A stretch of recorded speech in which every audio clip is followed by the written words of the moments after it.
los actores suelen ser muy terrenales. Les dije, cuando vayamos...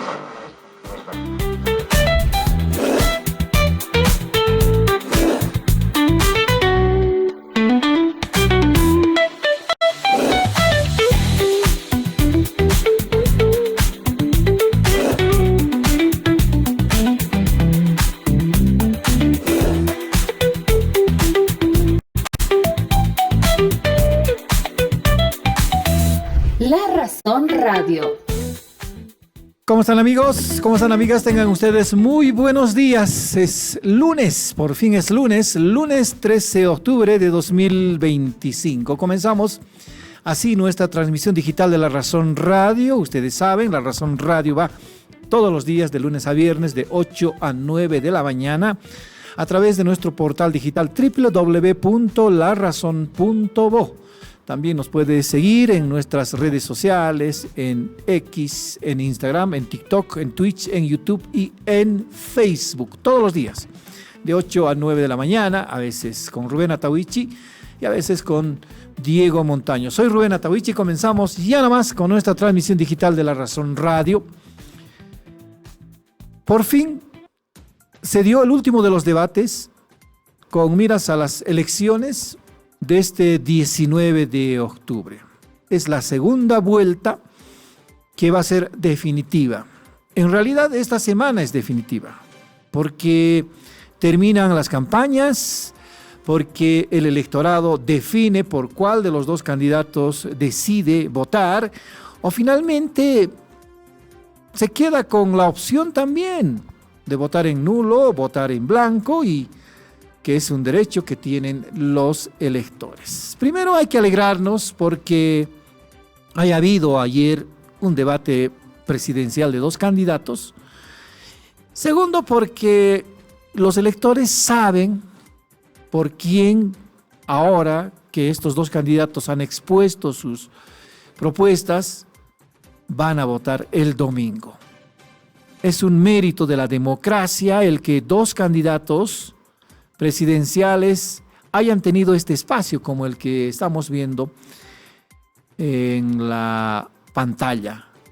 Si bien, digamos, todavía hay que corregir la forma de presentación de los debates presidenciales, porque uno no está conforme todavía por cuál es la metodología correcta.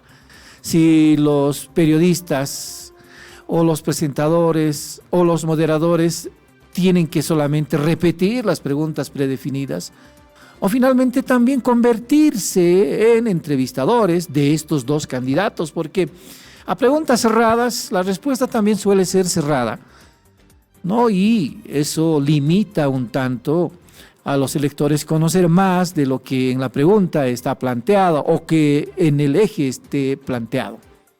Pero no hay una ley de debates. Para las elecciones de este año estaba previsto, después de la cumbre del Tribunal Supremo Electoral, llamar a la Asamblea Legislativa a que voten por una ley de debates presidenciales, pero eso queda pendiente. Dejamos por un momento este tema, 8 de la mañana con 6 minutos. Estamos en contacto con nuestro amigo Thomas Becker. Ustedes saben, él es activista de derechos humanos. Él estaba en 2003 defendiendo a las víctimas de la masacre de octubre. También participó activamente de la defensa de las víctimas de las masacres de Sacaba y Sencata en 2019. Y ahora él osó, como muchos activistas, entre ellos Greta Thunberg, de llegar a Gaza con ayuda humanitaria a través de la flotilla Global Summit. Él participó. Qué bien, un conocido nuestro ha estado en esa experiencia dura, riesgosa, de llegar hasta Gaza. Ustedes saben, acaba de haber alto el fuego, pero después de cantidad de muertos, especialmente de niños, niñas y mujeres. ¿Cómo estás, Tomás? Un saludo desde La Paz. ¿Dónde te encuentras, hermano? Muy buenos días, hermano. Estoy en Washington, D.C. ahora. Por fin he regresado a Gringolandia. Nos alegra mucho, Tomás. Hemos seguido tu travesía muy riesgosa ¿no?, de intentar llegar a Gaza con ayuda humanitaria junto a otras personalidades, activistas de derechos humanos, no pudieron lograr, aunque sabían también que en el camino iban a interceptarlos. Contanos un poco cómo partió la idea de llegar con ayuda humanitaria a Gaza y personalmente, ¿por qué se animó a participar de esta flotilla nuestro buen amigo Thomas Becker? Bueno, por un par de razones. Primero, lo que está pasando en Gaza es un genocidio. Hay muchos crímenes de guerra, muchas violaciones de derechos humanos. Y la verdad es hemos tratado de hacer todo. Hemos usado todos los canales que existen. Hemos ido a la Corte Penal Internacional, la Corte de Justicia Internacional, la ONU, todo, pero nada ha terminado lo que está pasando. Entonces, primero intentamos entrar para usar otro mecanismo para terminar esta guerra ilegal. Segundo, yo fui parte de un barco especial en la flotilla de doctores, de médicos, de periodistas y personas que trabajan en derechos humanos.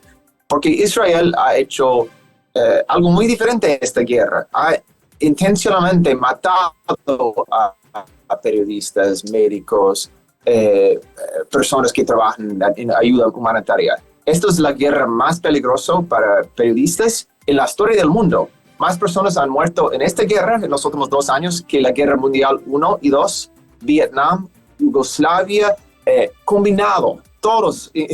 Entonces, es una guerra totalmente absurdo para periodistas. También trabajadores de ayuda humanitaria. Ha sido la guerra más peligrosa. Entonces, nosotros llegamos primero para mostrar lo que está pasando con esta clase de gente, pero también para este trabajo.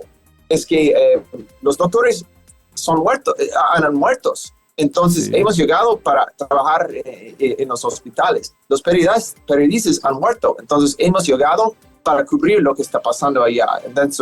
Entonces nuestro objetivo fue llegar a Gaza, entrar a Gaza y hacer este trabajo. Ahora, ¿cómo se ha atrevido Thomas Becker sabiendo el riesgo que implicaba esto? Porque ustedes saben, el gobierno de Netanyahu ha desobedecido todas las resoluciones de la Organización de las Naciones Unidas, ha dejado pasar todos los cuestionamientos de gobiernos y ha actuado, si bien digamos respaldado también por Estados Unidos, de manera autónoma hasta conseguir lo que pudo. La cantidad en este momento, no tengo la cifra exacta de fallecidos durante esta guerra de casi 2 años con Hamas. En realidad no era una guerra contra Hamas necesariamente, sino un ataque por expandirse territorialmente hacia territorio palestino. ¿Qué nos cuenta de esto, Thomas? ¿Por qué se ha atrevido Thomas a hacer esta travesía? Bueno, llegamos con la intención, primero, como he mencionado, para mostrar lo que está pasando con estas personas selectivas, para mostrar hay un genocidio, para llegar con ayuda humanitaria. Y sabíamos que íbamos a, entendíamos el peligro. Israel ha matado a estas personas, no están siguiendo las leyes internacionales para nada, pero nuestra esperanza por lo menos fue llegar, pero también para mostrar, bueno, hay una protección más o menos para nosotros. Yo soy gringo, soy blanco, yo tengo pasaporte gringo, que en teoría es una protección. Los gringos están facilitando el genocidio, entonces si matan a un gringo, lamentablemente los gringos van a responder a veces. En este caso no sabíamos, y la verdad es no sé. Israel ha hecho lo que quiere, ha matado a otros gringos en Gaza, en el West Bank y varios en Jerusalén, en Israel también, pero la verdad es no había otra opción. Hemos intentado todo y con la solidaridad con la comunidad internacional intentamos llegar. Hemos filmado todo, los barcos tenían cámaras para mostrar cuando lleguen los soldados, si cometen abusos. Inmediatamente cuando llegaron en nuestro barco cortaron la señal para que no podían, para que no podíamos mostrar los abusos que eventualmente pasaron, pero la verdad es no había otra opción. Entonces fue muy necesario y fuimos. Ahora, a ti te ha tocado ser detenido. Cuéntanos de eso, Tomás, por favor. Bueno, los soldados llegaron en la flotilla, en el barco, en la madrugada, en helicóptero. Llegaron como Rambos, ¿no? Con sus ráfagas y todo.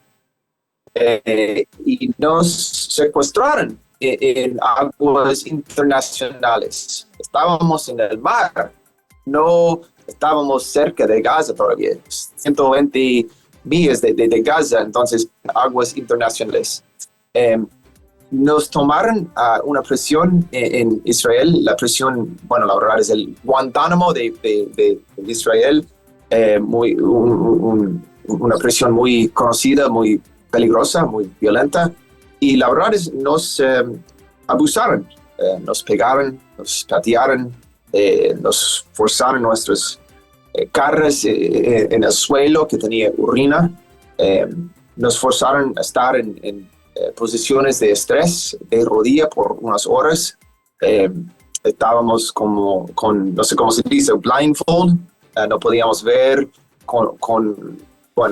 así también. Y fue, bueno, grave.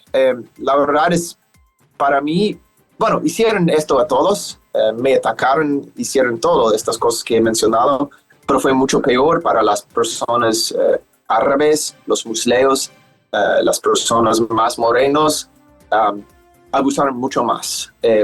También nos forzaron a decir, amo a Israel. No lo hice, pero nos atacaron si no dijimos estas cosas, pero trataron de forzarnos a decir estas cosas. Han dicho que no hay Gaza, no hay Palestina, muchas cosas muy, políticas. Un discurso de genocidio.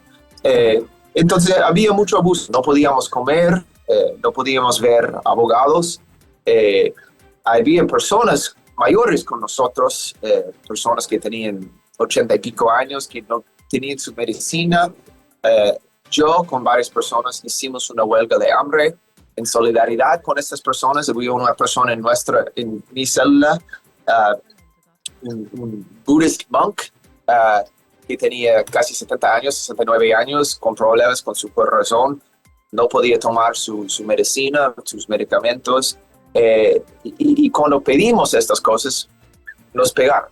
Especialmente una mujer de 82 años, pegaron muchísimo cuando pedía su medicina. Entonces, este gobierno, no hay límites con este gobierno. Y si puedes imaginar cómo van a tratar un gringo, un abogado, unos doctores como esto, ¿cómo van a tratar a los palestinos? Y sabemos cómo van a tratar los palestinos. Van a matar, van a torturar y van a eliminar en una forma de genocidio. Ahora, ¿cuántos días los tuvieron secuestrados, en particular a Thomas Becker? Estaba en detención unos 3 días. 3 días. Menos que algunos compañeros acaban de salir ayer, después de casi una semana, 6 días creo.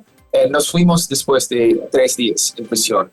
Había mucha presión internacional. Hablamos con nuestro, representantes del consulado que nos dijeron que literalmente miles de personas llamaron a la embajada, congresistas, personas de todo el mundo expresaron su apoyo. El presidente de Bolivia nos apoyó, hizo una declaración apoyándonos, exigiendo nuestra liberación. Entonces, después de esta presión, nos liberaron, pero como he dicho, en parte porque tenemos un privilegio, somos de la comunidad internacional. Los palestinos no tienen este privilegio, lamentablemente. Ahora, Thomas imaginaba que en algún momento iba a ser detenido, iba a ser secuestrado. No sabía. En general, cuando estoy en situaciones como esta, yo pienso, bueno, eventualmente van a liberarme. Pero con Israel han buscado pretextos para hacer cualquier cosa. Han matado periodistas y personas como yo, que trabajan en derechos humanos. También trabajan como periodista, cubriendo lo que está pasando.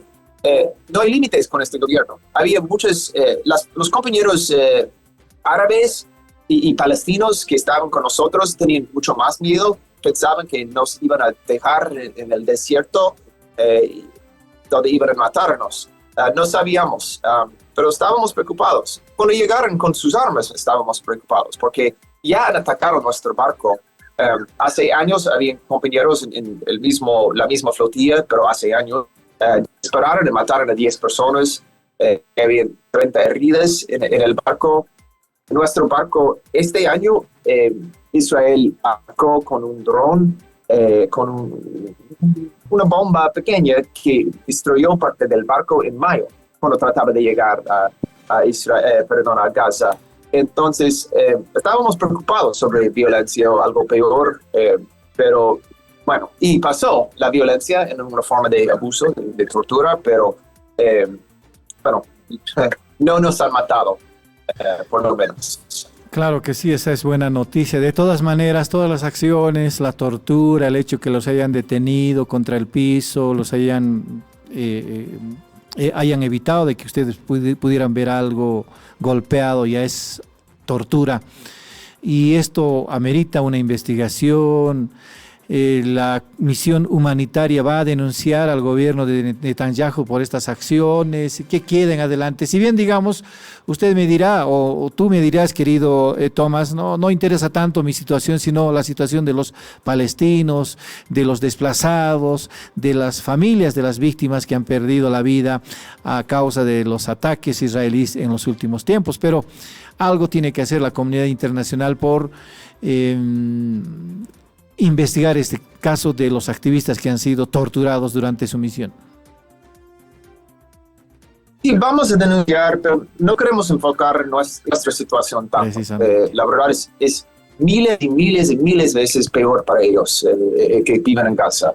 Y no queremos enfocar en los que tienen privilegio como nosotros. Entonces, sí, vamos a denunciar, vamos a presentar las pruebas. Han robado nuestra ayuda humanitaria.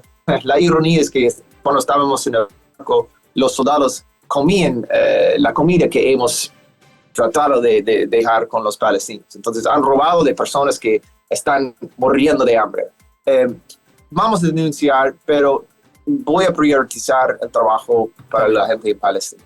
Vamos a priorizar la violencia, la tortura que ellos que tener la experiencia de esta tortura en los días. Entonces, esta es la prioridad para nosotros. Pero vamos a continuar con estos barcos y estas flotillas. Es un movimiento que Israel no puede eliminar. Cuando nos detenieron, había marchas en Europa de millones de personas. Entonces, es una forma de extender esta causa internacional de solidaridad. Vamos a intentar otra vez con más barcos, con más periodistas, con más médicos, y eventualmente vamos a entrar a Gaza, porque no es sobre la hambre que está pasando allá o el genocidio. Hay una ocupación ilegal, según la Corte de Justicia Internacional. Y si sigue esta ocupación, no puede terminar. Hay un acuerdo de paz en teoría. Yo no tengo mucha fe en este acuerdo, pero en teoría puede pasar.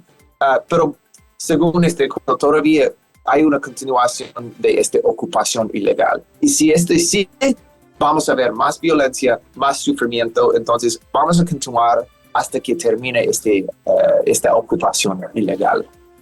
Así es, a lo largo de varios años, 1948, la expansión ha sido inminente, ha sido permanente, ha sido sostenida, y ahora mismo, durante esta guerra, con el pretexto de atacar o contrarrestar a Hamás, han tenido el mismo propósito. Seguramente el territorio ahora ha crecido porque también han ocupado territorios palestinos y consiguientemente están arrinconando a los palestinos, incluso los han obligado a desplazarse, los han obligado a salir, y al rato que desobedecieron, entre comillas, estas instrucciones del gobierno de Netanyahu, les han puesto bombas. Uno no puede imaginar ciudades enteras destruidas por el ataque israelí. Aquí yo imagino una zona nada más de la ciudad de La Paz pudiera ser atacada. Es atroz. No hay forma de describir, y parece tan natural para el gobierno de Israel y también para el gobierno de Estados Unidos de seguir con este propósito. Ojalá que el alto el fuego continúe y sea de manera permanente. En el detalle de la travesía, querido Tomás, ¿qué llevaban en particular estos barcos de la flotilla? Si nos puedes detallar, por favor. Bueno, el plan fue, éramos una flotilla de varias olas, un par de olas. Llegó el Global Mood con más o menos 50 barcos con 500 personas. Nosotros llegamos en una segunda ola una semana después con 9 barcos. Había un par de barcos que comenzaron con nosotros, pero hubo problemas con sus barcos, tenían que regresar.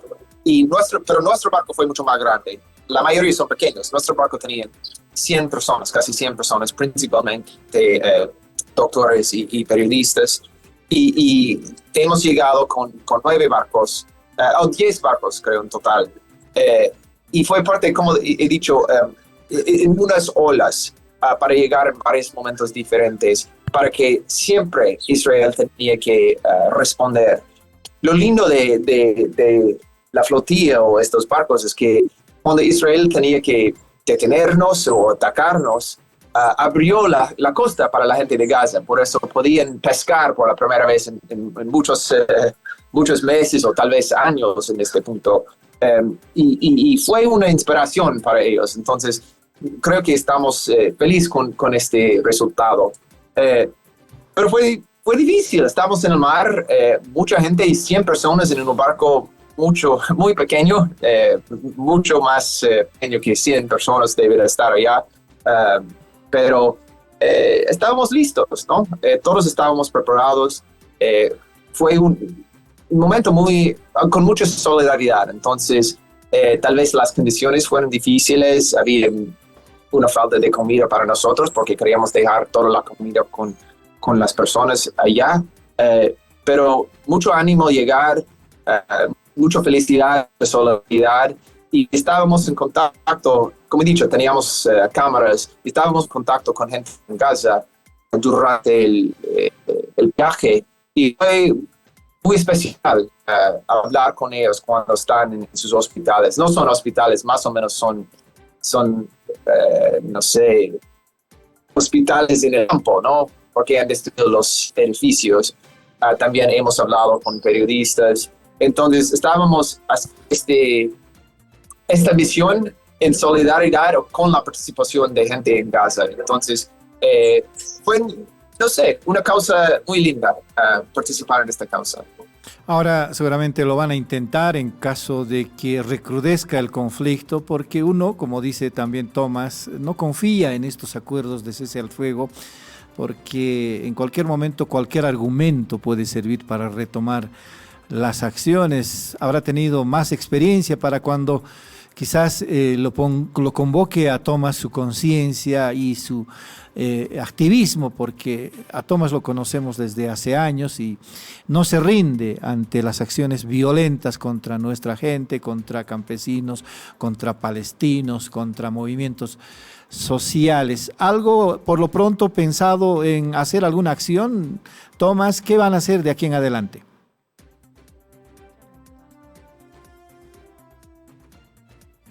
¿Me escuchas? Perdón, cortaba, hermano, la última parte. Sí, decía, si tienen algo pensado para adelante, ¿qué acciones más van a ejecutar estos grupos de activistas de derechos humanos?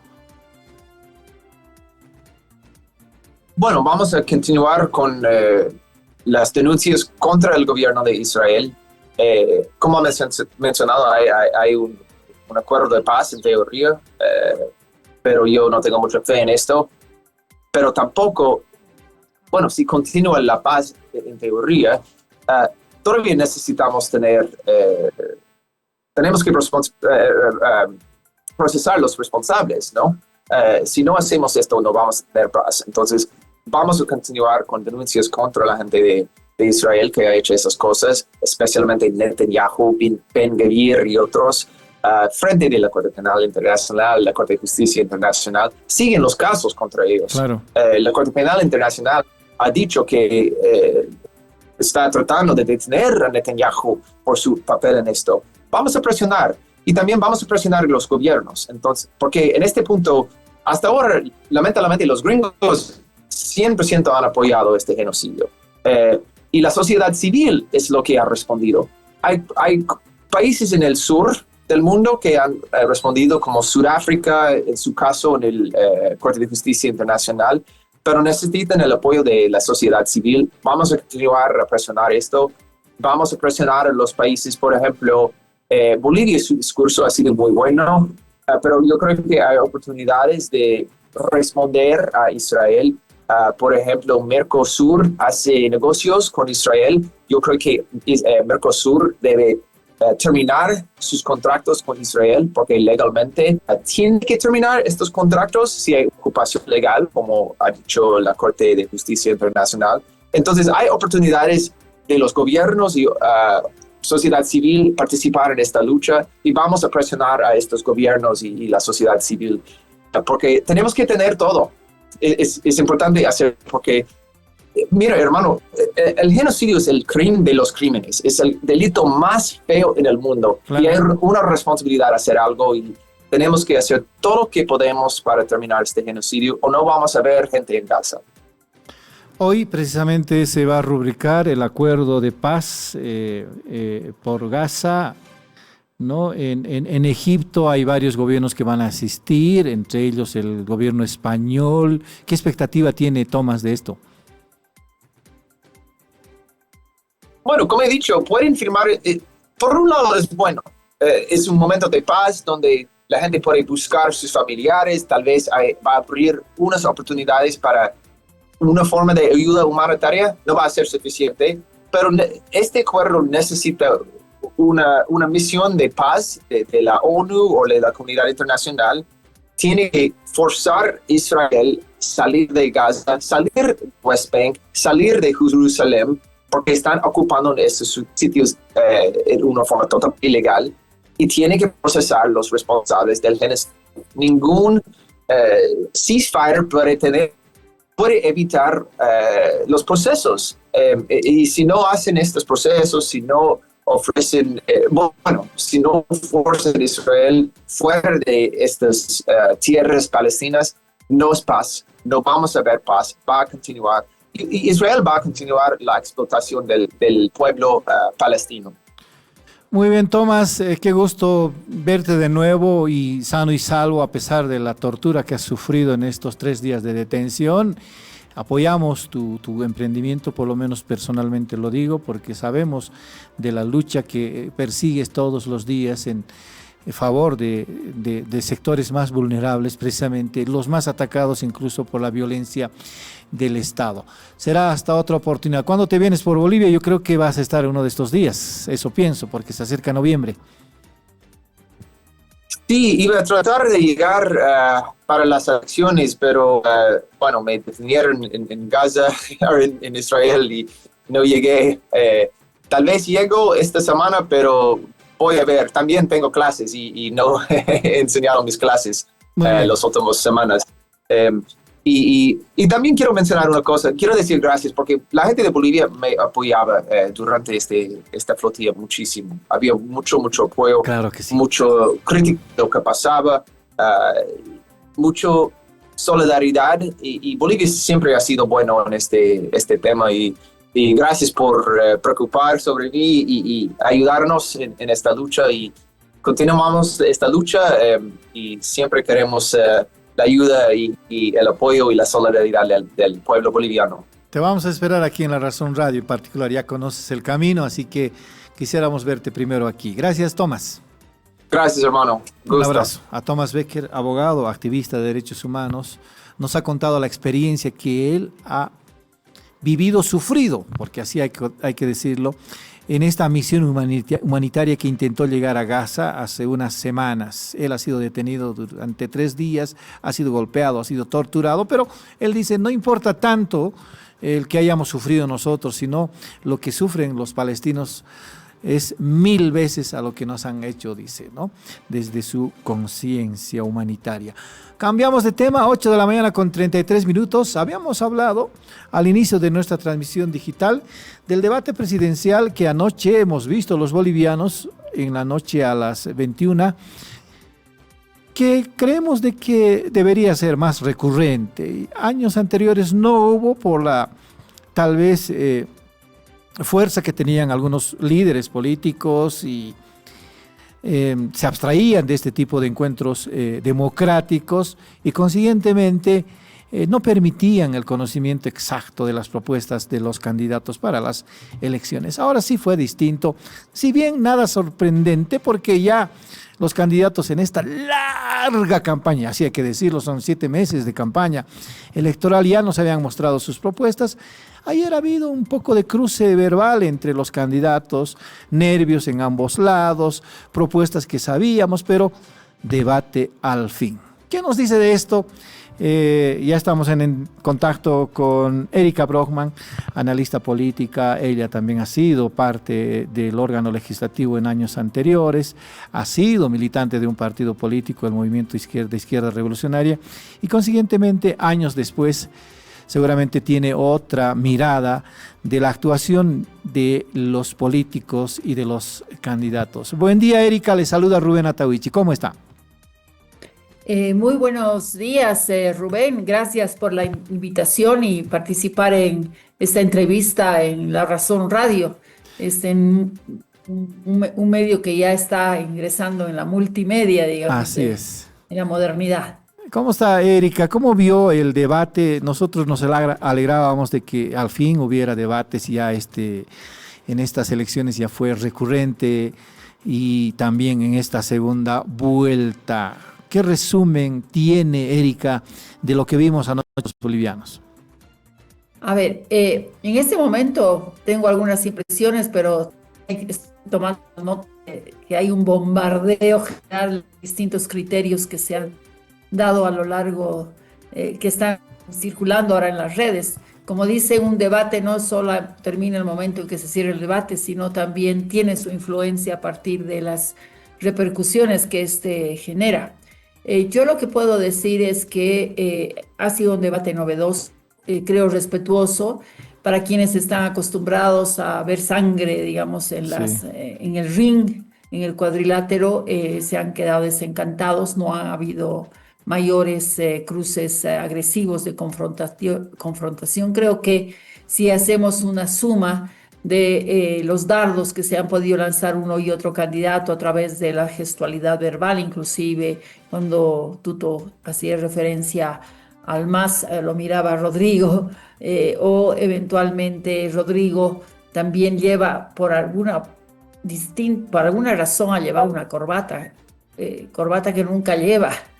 Y por alguna razón Tuto dejó de ponerse la corbata que era de rigor para él, o sea, para analizar los temas más niños y formales, ¿no? Que no dejan de tener una simbología. Yo lo que quiero decir es de que hay que celebrar el hecho de que haya debates, es un formato bastante rígido todavía, tenemos que reaprender, generar espacios de esta naturaleza. La deliberación política plural ha sido archivada por muchísimos años y no hemos podido desarrollar habilidades en ese sentido. Lo que yo puedo decir es que en un debate hay 3 consignas, ¿no? La primera es reafirmar el voto de quienes están seguros que van a votar. Entonces estoy absolutamente segura de que los rodriguistas están contentísimos con el desempeño de Rodrigo.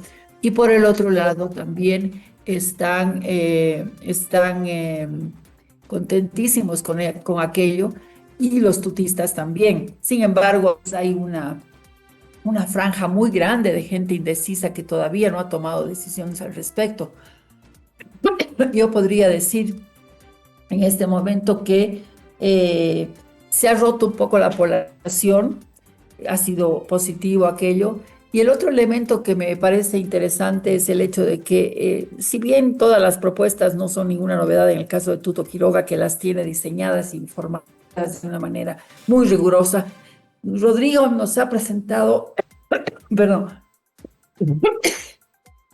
¿me falta agüita, por favor? A ver, le vamos a dar un poquito de pausa. ¿Me dan un minuto? Sí, claro que sí. Estamos hablando con Erika Brockman, ella es analista política, está comentándonos sobre su percepción del debate presidencial, considera de que sí es saludable que hayan, ¿para quién no?, que hayan este tipo de eventos, aunque como también lo habíamos dicho al principio, son rígidos estos debates, ¿no? Tienen ejes definidos y no hay forma de zafarse más para los moderadores ante estos ejes, ¿no? Ante una pregunta que pudiera esclarecer más las cosas o pudiera repreguntarse sobre algo que no se ha comprendido, y en cada pregunta que se hacen, incluso los candidatos, unos zafan la respuesta, el otro también, entonces uno no termina entendiendo cuál realmente es la propuesta que tiene. Sin embargo, también hay que decirlo, ya sabemos de las propuestas porque esta campaña ha sido muy larga. Ayer se han reafirmado incluso hasta las muletillas en ambos candidatos respecto de sus propuestas. Pero yo digo, ¿habrá cambiado mucho el criterio de los votantes este debate presidencial? ¿Y cuánto abarca este núcleo o este nicho de indecisos? ¿Qué nos dice Erika? Ahora sí podemos continuar. Sí, he retornado, van a disculpar. Tranquilo. Son las secuelas de una gripe. Caramba, qué pena. Bueno, ¿qué es lo que puedo decir al respecto? Me parece que en un debate uno trata de confirmar, evidentemente, a los votantes, a reafirmarlos, pero buscar a los indecisos. Desde esa perspectiva, creo que definitivamente Rodrigo ha logrado retomar la simpatía de grupos de clases medias que estaban retirándole su apoyo por toda la guerra sucia y por todo el tipo de polarización que se había generado y por la acusación permanente de que él era el representante del masismo y del populismo. Si hay algo que ha hecho Rodrigo anoche ha sido demostrar de que no es populista, que no es masista y que no es ebrista. Creo que eso es muy importante y ya eso pasó a la historia, porque me da la sensación de que se ha puesto el acento en algo que sugirió Tuto, que me pareció positivo y que Rodrigo lo tomó de una manera muy oportuna, el hecho de empezar a pensar el país que queremos y la reforma constitucional a partir del 20 de octubre. O sea, ¿para qué esperar al 9 de noviembre? Y esto lo tomó, y así como Tuto sugirió aquello y fue tomado por ello, hubieron una serie de intercambios, digamos, de ayuda mutua a futuro, que creo que dan la señal de que se dan cuenta y están absolutamente convencidos de que para el próximo gobierno será una necesidad existencial el poder concertar y generar gobernabilidad en el Parlamento, o sea, en la Asamblea Legislativa. Ese es un hecho fundamental. El otro elemento que me pareció interesante fue cómo Rodrigo habló de la cooperación mutua en este sentido, ¿no? Hubieron algunos dardos que se dieron. Creo que Tuto Quiroga nos tiene ya digamos, familiarizados con su propuesta. Rodrigo comenzó realmente recién a diseñarla en serio a partir de los resultados sorprendentes del pasado 17 de agosto, ¿verdad? Claro. Entonces, recién está armando, creo que el equipo está aterrizando a la realidad. Por eso ya no nos ha hablado de eliminar la aduana, ha hablado de una aduana que sea de carácter público-privado, una nueva institución. El otro elemento que me ha parecido muy interesante ha sido el hecho de que se haya tratado de hablar del Plan Nacional del Oro. Normalmente estos debates quedan en subtítulos y titulares, ¿no? O sea, hay nada más, pero los cómo a veces quedan flotando. Aunque queda absolutamente claro que para la emergencia en la que estamos entrampados como país en términos económicos, Tuto tiene la convicción de que sin dólares va a ser imposible hacer un plan de estabilización. Y por el otro lado, Rodrigo insiste que hay que ordenar la casa antes de recurrir, digamos, a estas instituciones que a veces son un tabú hablar de ellas, pese a que muchos países progresistas y de izquierda han recurrido a este tipo de instituciones como el Fondo Monetario.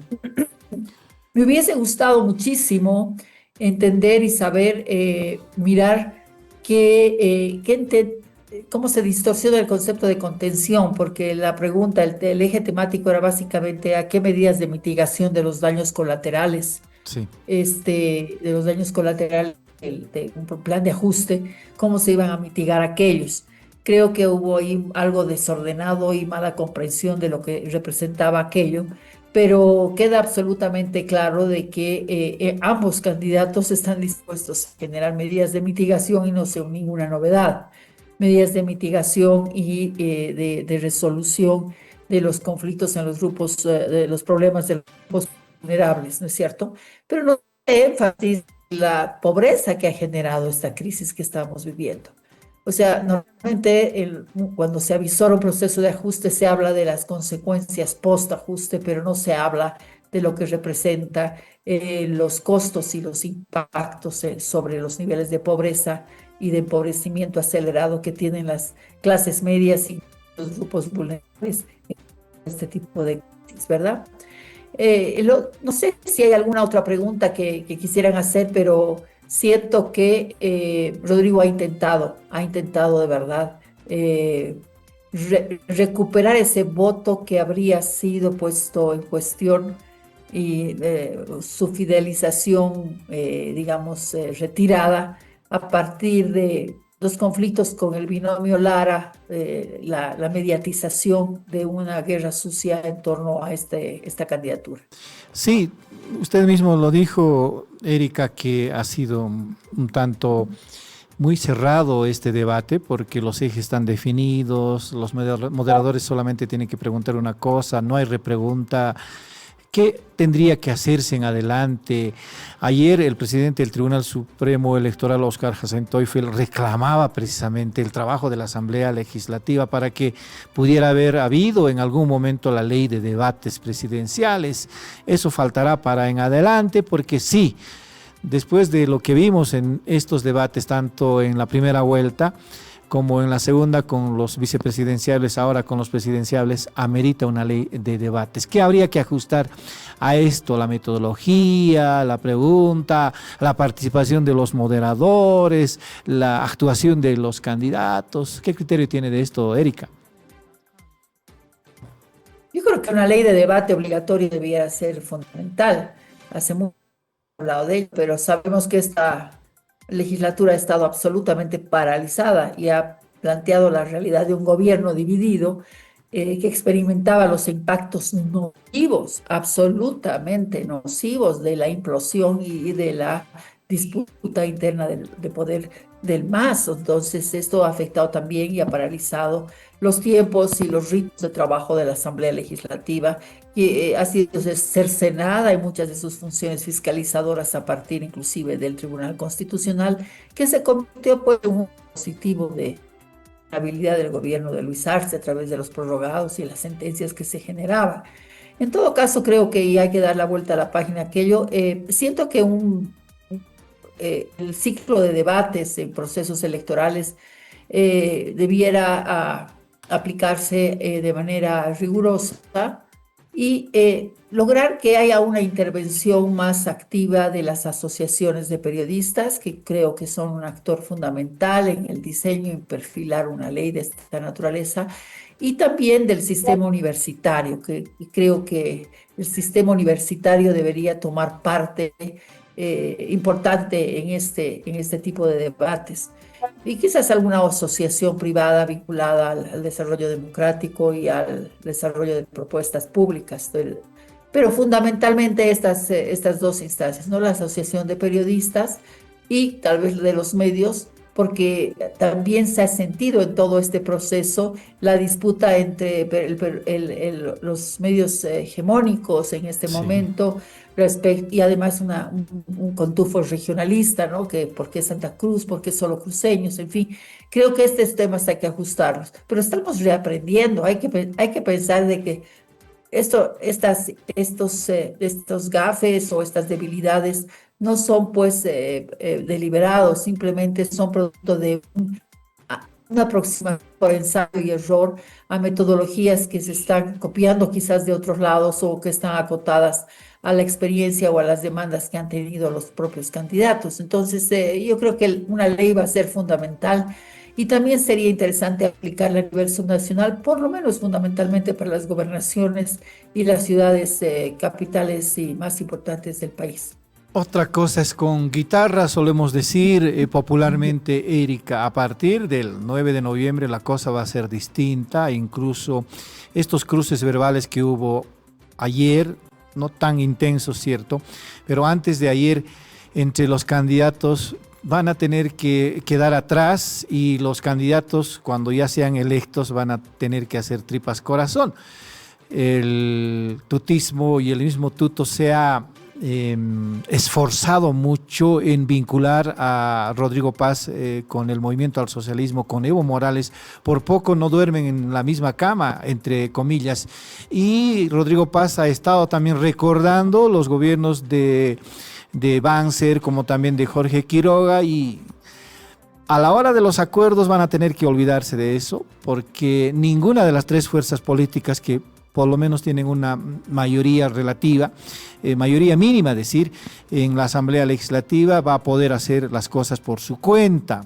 Si bien hay un anticipo de Samuel Doria Medina de apoyar en la Asamblea Legislativa a Rodrigo Paz, pero tampoco es suficiente. Y el que tiene menos ventaja es Jorge Quiroga. Si gana las elecciones va a tener que hacer tripas corazón, aliarse para distintos propósitos con Rodrigo Paz y con Samuel Doria Medina.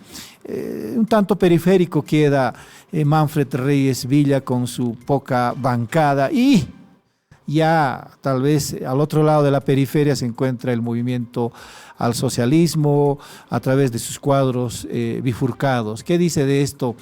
Erika, ¿es posible gobernabilidad a partir del 9 de noviembre?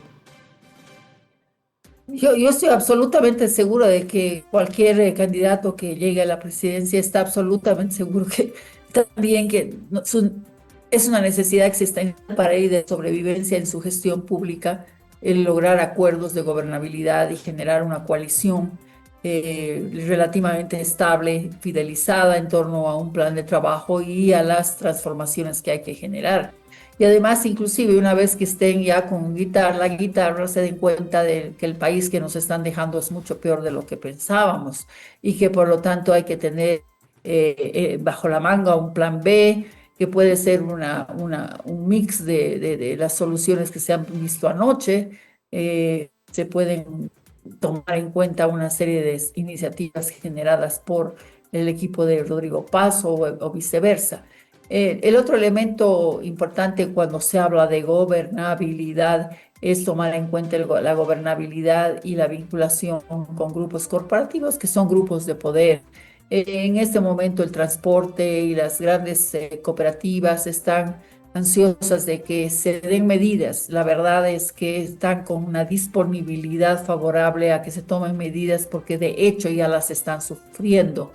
Esto es positivo y creo que Rodrigo Paz ha mostrado que más allá de que todavía no termina de afinar su programa, tiene más capacidad de lograr gobernanza y procesos de concertación más allá del Parlamento.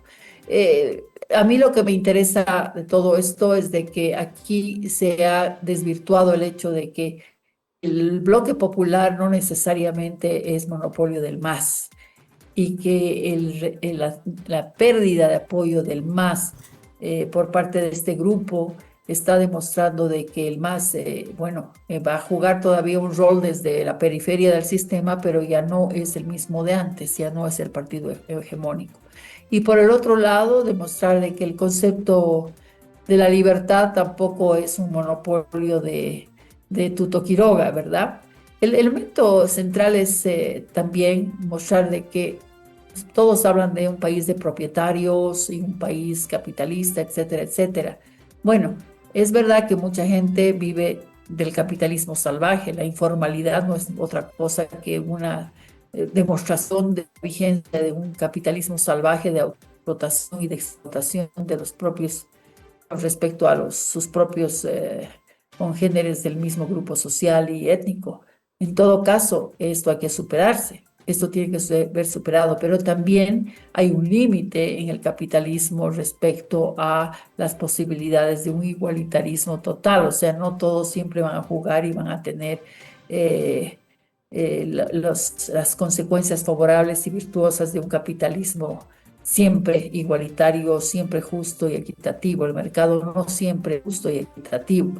Entonces, hay que mirar un poco el rol del Estado. El otro elemento que vale la pena señalar es de que para los libertarios súper neoliberales, radicales, las propuestas inclusive de Tuto parecen keynesianas, o sea, unas medidas absolutamente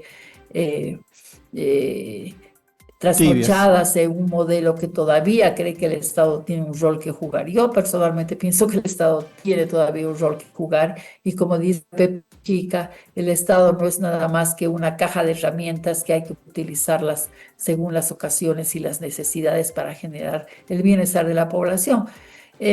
Anoche también me llamó la atención de que ninguno de los dos candidatos se haya hecho un alegato que se dirija directamente hacia los indecisos, que son la clave del resultado que veremos el día 19. Erika, ¿qué lectura tiene de lo que vaya a pasar de hoy en adelante hasta el día jueves cuando se cierren las campañas? Porque se acordará usted que luego del debate vicepresidencial entre Juan Pablo Velasco y Edman Lara, ambas candidaturas tuvieron ciertos clichés, tuvieron ciertas premisas, como el caso de Tuto Quiroga decía, ellos se fueron al insulto, al ataque a la familia, no han hablado de sus propuestas. Creo que ayer se ha roto eso, si bien digamos totalmente distinta la presentación de los candidatos a la presidencia respecto de los candidatos a la vicepresidencia, pero deja todavía para hoy, mañana, pasado, algún criterio para los postulantes el día después. ¿Cómo cree que van a reaccionar los candidatos en relación a la propuesta de uno y otro? ¿Y qué lectura tiene de esto, Erika? Yo creo que el debate no ha terminado, porque considerando el rol de los medios y de las redes sociales hoy en día, las reverberaciones y las consecuencias y el impacto del debate y los comentarios que en las redes sociales que van a viralizarse, van a seguir posicionando al debate como una realidad fáctica, ¿no?, en el escenario político. Por lo tanto, no sabemos. Ese tipo de consecuencias, ese tipo de comentarios que van a seguir estos días a propósito de este debate, van a seguir siendo un elemento que va a ir modelando la decisión de la gente. Va a tener una influencia. Respecto a las alusiones personales, creo que no se las hizo, se hicieron algunas respecto al pasado de los años 90, a la gestión de Tuto Quiroga, pero más que con un afán de cuestionar sus medidas, ha sido un afán de mostrar de que es parte del pasado por parte de Rodrigo Paz, ¿verdad? A mí lo que me da la sensación es que tanto Rodrigo como Tuto no han entrado, digamos, a la diatriba respecto al tema del racismo. Yo quiero señalar algo. Rodrigo ha sido muy moderado al decir, nosotros vamos a plantear el racismo, no seremos racistas. Sí. Creo que el tema del racismo está posicionado en la agenda como un tema que debe exceder, digamos, la instrumentalización electoral, y hay que mencionarlo.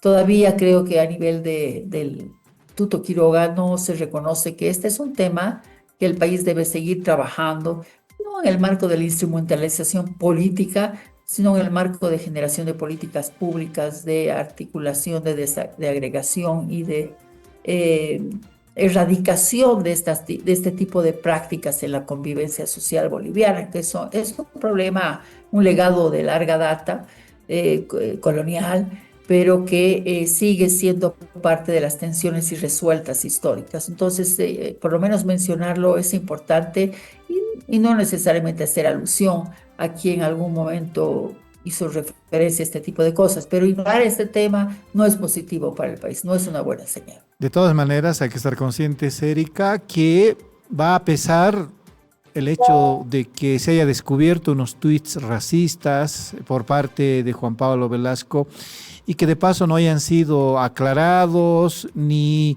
se hayan disculpado. Al contrario, quedó ahí en la nebulosa, incluso con compromisos. Recordará usted, Erika, cuando dijo el mismo Juan Pablo Velasco que iba a presentar un comunicado oficial al respecto. Y el domingo en el debate prometió también una respuesta que hasta ahora no ha llegado. Cree que, como en el referéndum de 2016, cuando se habló de el supuesto hijo de Evo Morales, ha incidido en la votación, puede que incida lo mismo este impasse, dislate racista en estas elecciones? Bueno, es evidentemente, si así haya sido falso, es un tema que al no negarlo, al no trabajarlo, no responderlo, evidentemente puede tener una respuesta negativa para este proceso, ¿verdad? Lo interesante es que hay que reconocer que hay un problema de este tipo y que lo encarnamos todos, que es toda una sociedad socializada en este marco. Entonces, no es un problema reconocerlo y no debiera ser. Y es parte de la agenda política que también tenemos que trabajar. Pero la instrumentalización política de este tipo de cosas y electoral siempre ha sido no es novedad, lo hizo Evo Morales con mucha eficiencia. Pero así como también con mucha eficiencia Evo Morales ha tratado, o Tuto Quiroga ha tratado de etiquetar a Rodrigo Paz como populista, masista y evista, ¿no? Creo que esto ya se va a ir diluyendo estos días, pero dejan huella este tipo de situaciones en un momento en que la segunda vuelta siempre es una contienda altamente polarizada. Finalmente, algo que observamos nosotros, Erika, ha sido de que la campaña ha sido muy larga. Creo que entre las elecciones de primera vuelta, el 17 de agosto al 19 de octubre, 2 meses, nos parecen mucho tiempo, y obviamente esto aletarga la solución de los problemas y consiguientemente cansa al electorado. Yo ya quisiera votar hoy, porque ya no quisiera escuchar los cruces verbales, los insultos, las alusiones, que a veces resultan hasta falsas, porque luego son amigos, están juntos, habían sido amigos, compadres antes. ¿Qué criterio tiene de esto? Quizás también en adelante habrá que ver la posibilidad de modificar la ley para que inmediatamente de terminada la primera vuelta hayan elecciones de segunda vuelta.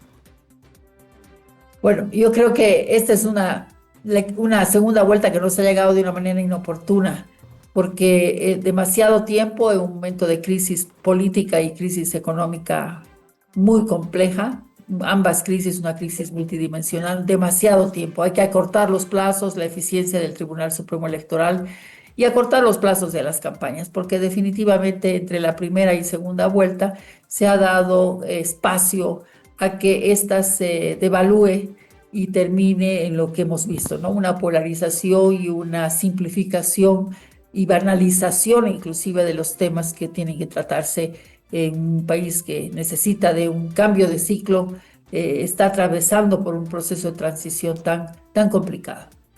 Gracias, Erika. Le vamos a agradecer la gentileza que ha tenido con La Razón Plus, en particular con La Razón Radio. Siempre es grato tenerla en nuestros programas. Hasta otra oportunidad. Hasta otra oportunidad. Muchas gracias por la invitación. Gracias, le decimos a Erika Brockman, analista política. Hemos conversado con ella sobre el debate presidencial de anoche.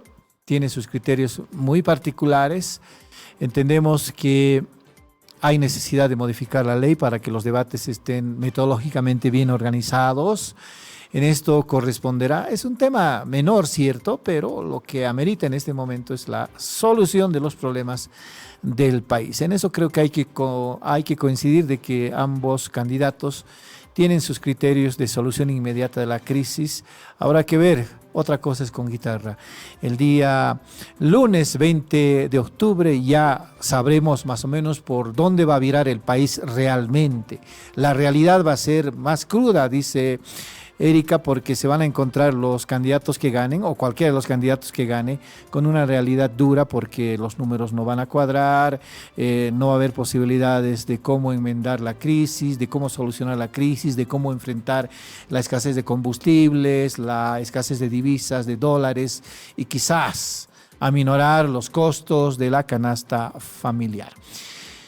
Hay mucho tema, hay mucha tela que cortar. Seguramente en el transcurso de la semana vamos a seguir hablando del debate, pero ya cuando se cierre la posibilidad de comentar propuestas, de comentar candidaturas, nos ocuparemos de otros temas también. 9 de la mañana con 2 minutos. ¿Qué tal si nos vamos a la lectura de nuestros titulares de la edición papel digital de La Razón de este lunes 13 de octubre? Aquí está, como estaba previsto, agenda económica, eje del debate presidencial.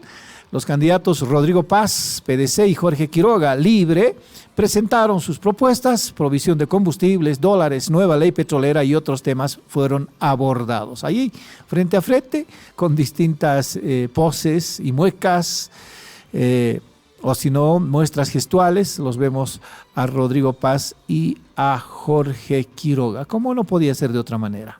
Titular y fotografía para nuestra edición de este lunes. Arriba, por favor, a su apertura. El Mutún entra en operación plena esta semana con producción de barras corrugadas y alambrón. Por fin tendremos industria siderúrgica estatal en el país. Bolivia brilla en la Expo Osaka con cultura, arte y turismo. Oaxaca, dicen en México. Más de 90 empresas importan combustibles, otro de nuestros titulares. Cerveceras en contra de un proyecto para fondo lácteo. Desde el 16 rige en el país el silencio electoral. Arriba, en las últimas llamadas, entre las últimas llamadas, Trump y Al-Sisi presidirán cumbre de paz para Gaza. Hoy, día histórico. Ojalá que sea de manera permanente y final este alto el fuego entre Israel y Hamás, entre Israel y el pueblo palestino, lamentablemente. No era una guerra, decían, fue un ataque contra el pueblo palestino. Y en el final de nuestra transmisión digital quiero mandar un abrazo a mi papá Eduardo Atahuichi García. Hoy está de cumpleaños. Para nosotros siempre es grato tenerlo. Ayer hemos festejado con él su día de manera anticipada. Ustedes saben, hay que estar siempre también resguardando nuestras tareas periodísticas y profesionales. Le tengo mucho respeto a mi papá y un agradecimiento enorme por los años que nos ha dedicado y también por el esfuerzo permanente que tiene por su pueblo de Turco. Es un patricio de mi pueblo y el homenaje personal y también de la familia para nuestro papá Eduardo. Gracias por permitirme, lo digo a mi equipo de producción, estas últimas palabras de la jornada de hoy. Gracias, amigos. Mañana nos vemos a las 8 en punto. Hemos terminado La Razón Radio. Chao, chao.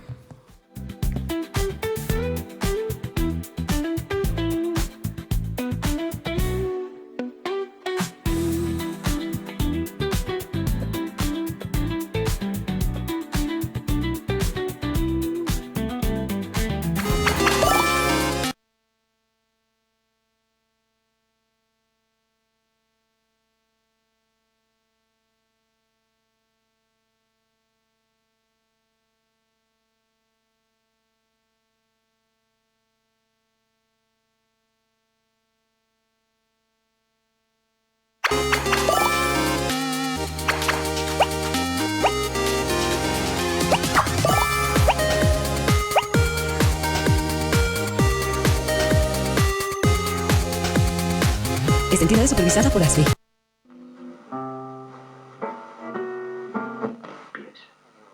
Los actores suelen ser muy terrenales. Les dije, cuando vayamos...